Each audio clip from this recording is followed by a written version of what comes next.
రోడ్లోని ప్రసిద్ధ మత్స్యదర్శిని భవనాన్ని అధికారులు భారీ ప్రొక్లైన్లతో నేలమట్టం చేశారు. భవనం పూర్తిగా శిథిలావస్థకు చేరడంతో కూల్చివేత చర్యలు చేపట్టారు. అయితే ఆ ఖాళీ స్థలంలో నూతనంగా ఏ నిర్మాణం చేపట్టాలనే అంశంపై ప్రభుత్వం ముమ్మరంగా పరిశీలిస్తోందని అధికారులు చెబుతున్నారు. ముందస్తు సమాచారం లేకుండా మత్స్యదర్శిని భవనాన్ని కూల్చివేశారని నిర్వాహకులు ఆరోపిస్తున్నారు. దీనిపై పూర్తి సమాచారాన్ని మా ప్రతినిధి నరసింహ అందిస్తారు. ఆర్కే బీచ్లోని పర్యాటకులకు ఎంతో ఉల్లాసవంతమైనది మత్స్యదర్శిని. గత 40 ఏళ్లుగా ఉన్నటువంటి మత్స్యదర్శిని ఒక్కసారిగా అధికారులు కూల్చేయడంతో స్థానిక ఉన్నటువంటి పర్యాటకులు ఏటైతే స్థానికులు కూడా ఒక్కసారిగా ఆవేదన వ్యక్తం చేస్తున్న పరిస్థితి అయితే నెలకొంది.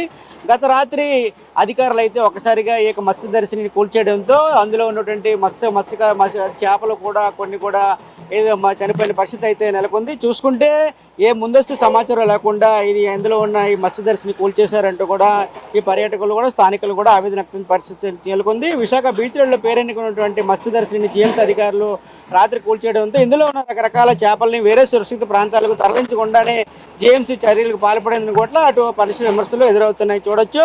విద్యుత్ శాఖ కూడా సాయంత్రం విద్యుత్ నిలిపేయడంతో దాదాపుగా 50 చిన్న పెద్ద ట్యాంకర్ల నుండి చేపలన్నీ కూడా గిలగల కొట్టుకొని చనిపోయిన కూడా ఇక్కడ స్థానికంగా ఉన్నటువంటి చెప్తున్న పరిస్థితి అయితే నెలకొంది. ఇటు చూసుకుంటే నిర్వాహకులు కూడా జీఎంసీ మధ్య కొంతకాలంగా వివాదం నడుస్తుందని కూడా ఇక్కడ చెప్తున్నారు. చూసుకుంటే ఇక్కడ ఏదైతే మత్స్యదర్శిని ఉందో మత్స్యదర్శిని యొక్క నిర్వాహకులు మనతో పాటుగా ఉన్నారు. అసలు ఏం జరిగింది, ముందస్తుగా ఈ మత్స్యదర్శిని కూల్చేయడానికి ముఖ్య కారణం ఏమంటారండి? ఇదే ముందు రెంట్లో పెంచారండి. రెంట్లు పెంచింది మాకు నోటీస్ ఏమి ఇవ్వలే. డైరెక్ట్ ఇన్ని కోట్లు కట్టాలని వాళ్ళు నోటీస్ పంపించారు. అలా ఎలా కడతామో మాకు పెంచింది రీజన్ ఒకటి ఉండాలి కదా. ఎప్పటి నుంచి పెంచారు? మాకు ప్రతి నెల వచ్చిన రెంట్ మేము కడుతూనే ఉన్నాం. తీసుకుందండి అదే రెంట్. సడన్గా ఇన్ని కోట్లు కట్టాలని మీరు పంపిస్తే మేము ఎలా కడతాం? మీరే స్వయంగా ఆపేశారు, అది తీసుకోవడం మానేసి మేము కోర్టుకి వేసాం. కోర్టులో కేసు నడుస్తుంది. శుక్రవారం సాయంత్రం పోస్టులో వచ్చింది లెటరు. శనివారం సాయంత్రం వచ్చి ఇక్కడ కొట్టడం మొదలుపెట్టేశారు. దాదాపు చూసుకుంటే పర్యాటకులు కూడా ఎంతో ఏదైతే వినోదభరితమైన రకాల చేపలు అవి ఉన్నాయి. ఇప్పుడు చేపల పరిస్థితి ఏంటి? చేపలు కూడా ఎక్కడికి ఇప్పుడు దాన్ని తీసుకుని వెళ్తున్నారు? చేపలు ఎక్కడ తీసుకెళ్ళడం లేదు, ఇంక ఇందులోనే ఉన్నాయి. కరెంట్ ఆఫీసరు అవన్నీ చనిపోతాయి.